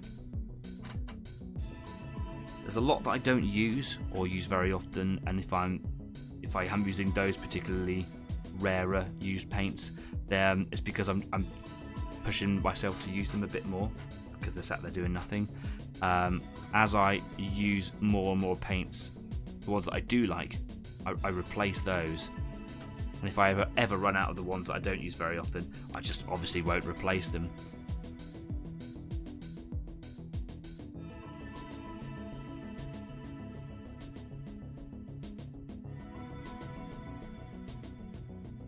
I remember some weeks ago, Stafford, who's a regular on our show, was watching, and he was painting some 15mm tanks, and he had loads and loads of them to do, and 15mm tank tracks are really frustrating and time consuming.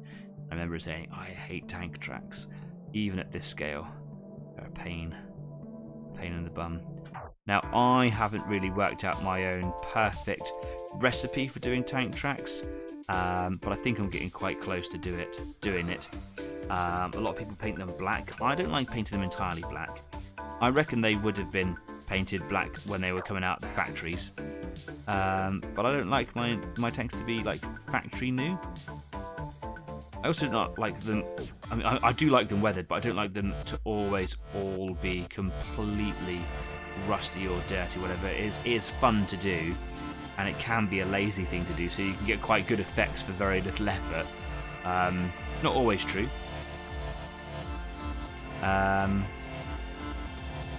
Oops. Dropsies.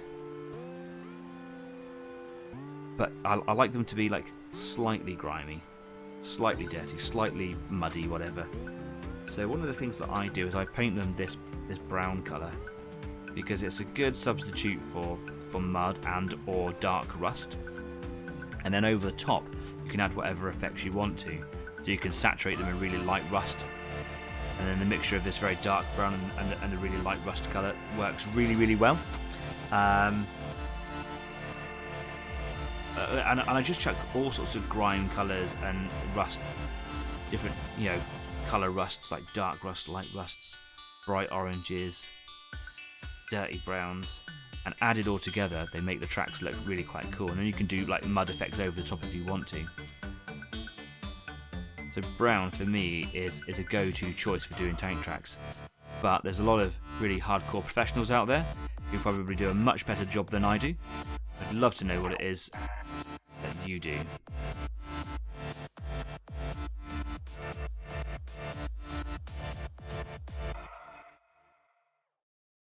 So if we've got any people who are well practiced in painting tanks and things like that, or just pros in general who know how to paint the tank track, do let me know, because it'll up my skill some.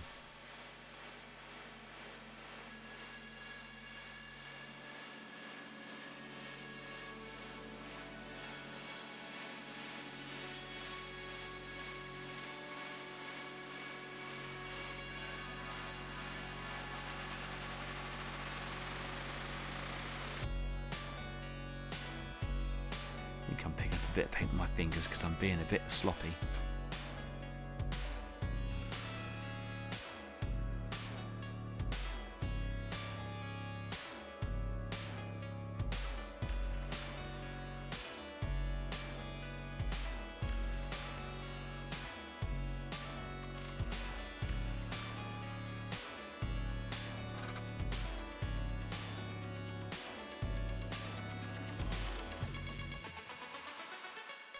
Paint does gather inside these little patterns on the tracks themselves. So I've just taken time to go through, once I put the paint on them, just to sort of use the end of the brush just to scrape that build up out. And because of the white primer on there now and not the green colour that I was painting over there earlier, the colour seems to be a lot thinner. So I'm going to have to come through and do a second coat on these. That's fine. Finding it's quite therapeutic at the moment, actually.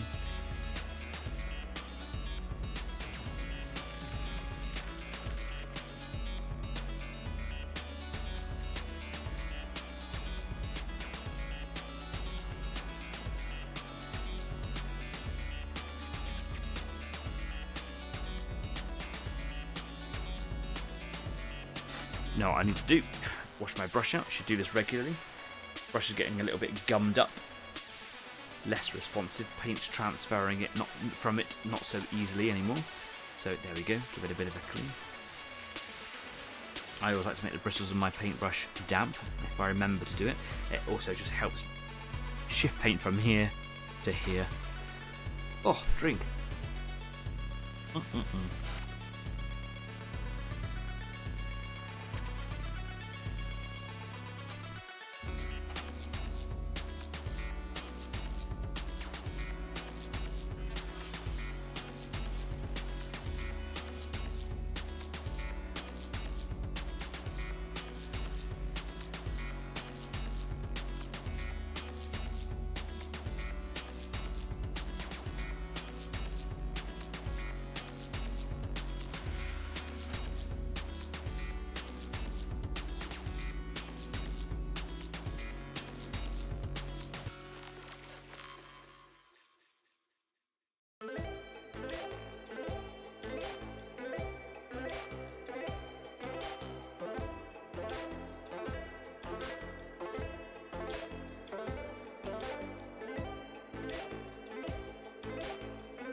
And of course, it's taking me this long to paint just one set of tracks all the way along on the outside. I've also got to do it on the inside, and that can be trickier because you kind of got to get in and around the wheels and things. So actually painting tracks, while you think it might be quite a quick thing, or it should be quite a quick thing to do, it's actually not. It's one of the more time-consuming parts of painting a tank. Now if you're painting at a larger scale, you're probably going to find that it's much quicker because the tracks are a separate feature and you just bolt them on afterwards.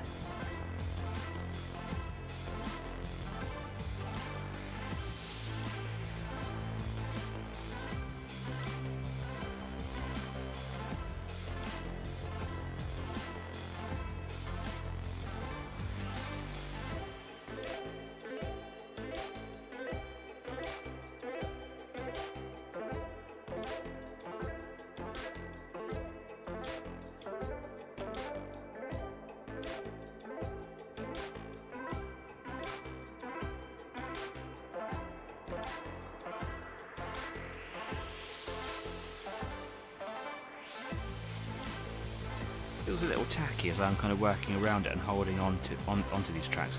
I'm just hoping that I'm not pulling any paint off on something else.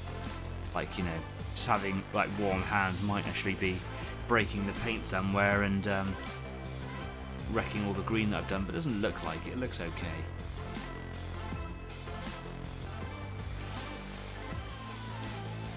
Again, just going to wash the brush out. I'm going to add another drop of brown to the paint water. Sorry, to the paint water, to the palette. I'm really having a tough day today using words and sentences.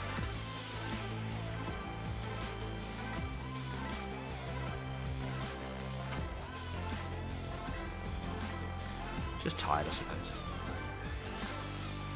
Got a nice little bit of holiday coming up. It's all going to be good. I promise I'll be professional after that. Famous last words.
Just go along those outside edges now.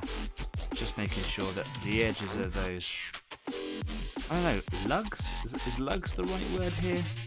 You know, the bits that stick out on the edges, the flange of the tracks. I know that on later Shermans, like some of the Easy 8s, they actually made wider tracks, so they actually look like they're double tracks, so that they displace their weight across the ground more efficiently.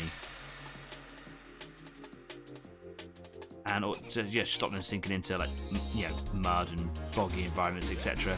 And I think, in addition to that, and a very early version of that, was they just had these big, I think they're just called duck bills, and they actually just kind of were hammered in the join between every track on the outside edges, and it just gave them probably about an extra few inches more, but spread it across the whole track, made them much more, is buoyant the right word?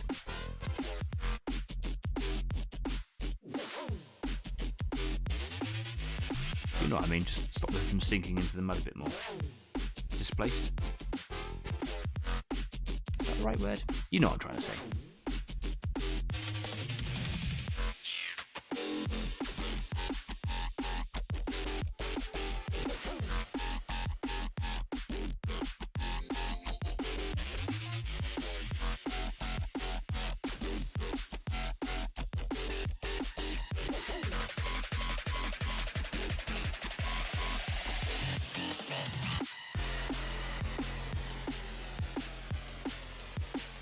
Okay, that's one track sort of done, and I like doing this bit now because it starts to break the tank up a little bit.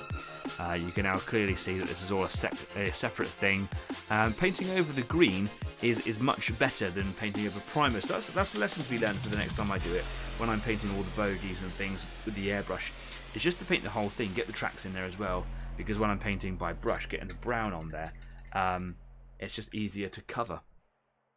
We are getting very close to the end of this evening's show, so I'll put that up down there just to remind you. There you go.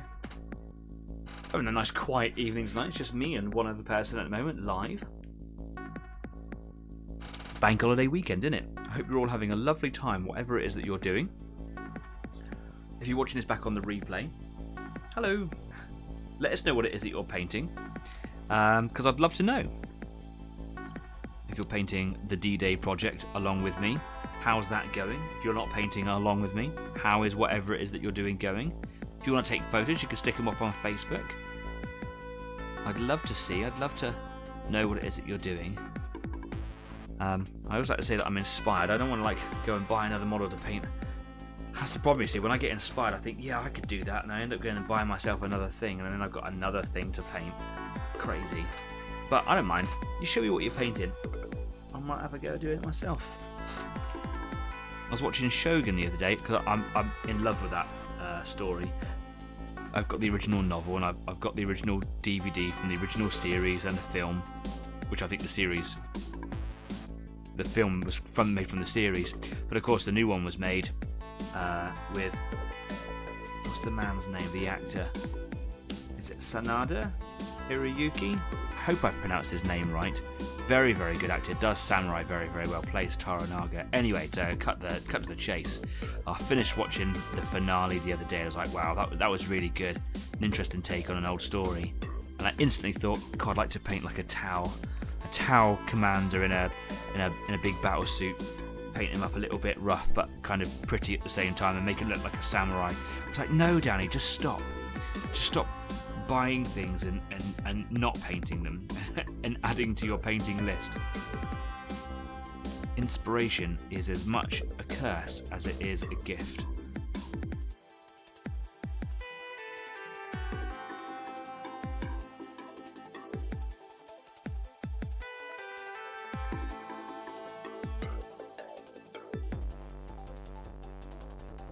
I wish I didn't enjoy my job so much, so that I could leave it and spend the rest of my days painting in my studio. Because then I could do all the things. With the amount of things that I've got piled up around me, I could sell a few, probably pay all my bills for the next few years rent and tax and food, you know, everything. That's how much plastic I've got.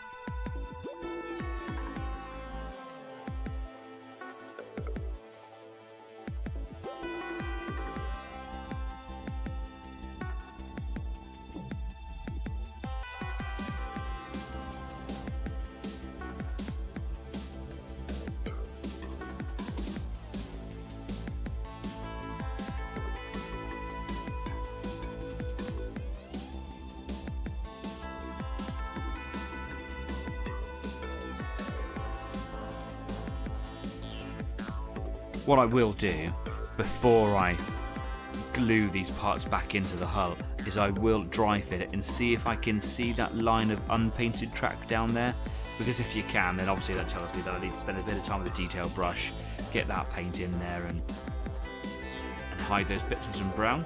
But if they don't show up, then I know that I'm just going to save myself however long it is to do that, the headaches and frustration to go along with.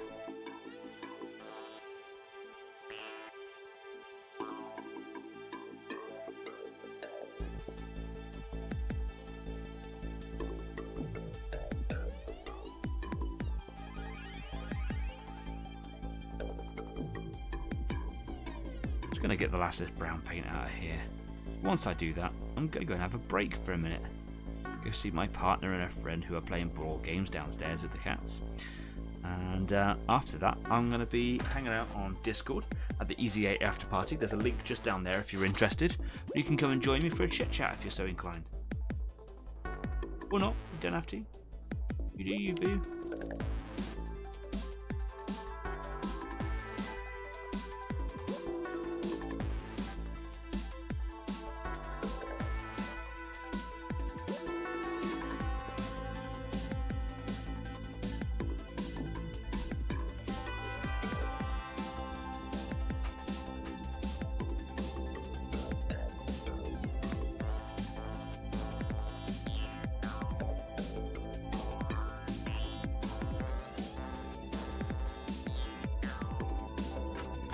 Do you know what? I'm going to do one more drop because I was just getting into the swing a bit there. Just one more. Just one more.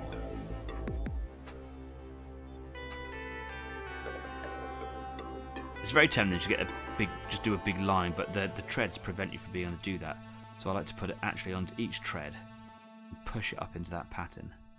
And then if I've got any build up that squeezes out and just kind of hides the detail, just go and pick it back up and transfer it to another piece of track. And it does take longer, but I think it's a better way of doing it. Making sure it doesn't block up any of the lines between all the treads in there. And yeah, I think that's better. As you can see, it takes a lot longer rather than just going all the way down. I want to improve as a painter. I want to become as good as John from Out of This World Models and Minis. You should definitely go check him out. And that just comes with changing your approach with patience, right? That's where it all comes down. That's what it all comes down to. Just slow down, take your time, and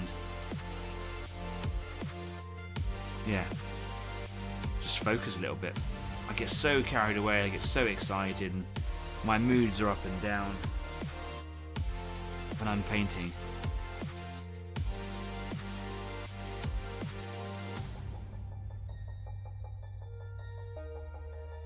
It's so tempting just to want to do the easy, lazy route, isn't it? As it is with anything.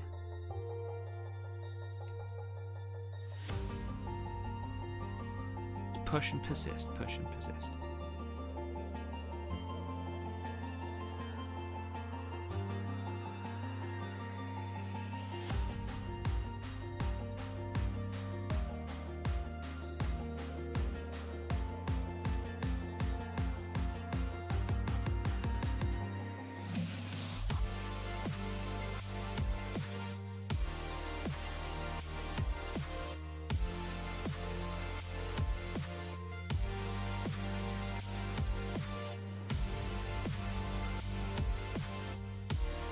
I think that's all I'm going to get out of these few drops. What I'm going to do in a minute is I'm going to come on back and I'm going to finish this off. But for now, I'm going to wash my little brush out. And I'm going to go and have a little break before I head on to Discord, where I'll continue this project and you can come and join me if you want. So enough of here. Here we go. Right, still got a bit of beer to go, but I'm getting a bit of a headache. I think it's because it's a bit warm in the loft. It's kind of the loft, the attic, the studio. It's getting close to summer now, isn't it? So we're in spring. It's getting warmer. It's a little bit muggy, a little bit close. Do you know what I mean? Outside, and I think that's just making it a bit more uncomfortable in the studio, especially with this big hoodie on. It's just giving me a bit of a headache in the temple. So I'm going to drown that with some beer. Cheers. And like I said a few weeks ago, I've lost quite a bit of weight and I'm able to fit back into my old poly cotton shirt, so that's exciting. I might try and get that back out of the cupboard for next week, just to hopefully coincide with what looks like to be some warmer weather coming our way, because it has been really bad lately. Anyway, that's the end of the show for this evening. For those of you that have come along, because it is a really nice bank holiday weekend outside, I can understand why people don't want to come along today. For those of you that have been painting, I hope your projects have gone really well. Do share any progress that you've made, or feel like maybe you're not making any progress and you want to kind of chat that out and get some help and some hints from the community. Take some pictures if you want. Stick them up on Facebook. You can even put them over at Discord as well. Chat to us in the live chat or down there in the comments section, and kind of get any tips, any hints, share any victories as well if you've had any wins like Kez lately. And I'd love to see all the work that you're doing, and let us know how you're getting on. Just as a reminder, if you want to join in the D-Day commemoration project, you get 5% off if you use the voucher code EASY8, all one word, at Warlord Games on any bolt action models. So that could be infantry, it could be tanks, it could be wheeled vehicles, anything like that. You can use that advantage to stock up your stores of your tanks or units for any game, be it bolt action or Achtung Panzer, which is Warlord's latest release, or of course if you wanted to buy a unit to paint up for this project, and even donate them to Duncan's Band of Brothers project, which is a link right down there, right at the top of all those cool links. Go and check it out. It's a really exciting project, and it's a really valuable charity. And just go and watch some of the, go see some of the stuff on his Facebook page. It's just really cool. And yeah, have some fun painting your tanks. In the meantime, it's been a bit of a stressful week for me doing this show. Words haven't come out very easily. I don't feel like it's been a very good show. I hope you've had a good time. I hope you've been entertained by my flaws and foibles. In the meantime, have yourself a cracking week, and I look forward to seeing you guys next week, when I should be painting probably and talking a little bit better. Anyway, if you like what we do, don't forget to subscribe. That is, of course, if you haven't fallen out with love with the show, because I'm such a poor host today. I love you all. In the meantime, take care, stay safe, be kind, and I'll see you soon. Take care now. Bye-bye.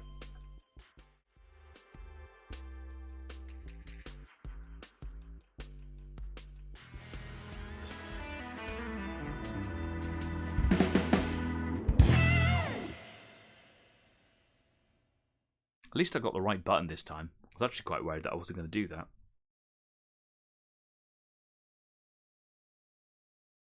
I'm going to go take lessons on how to be a YouTuber.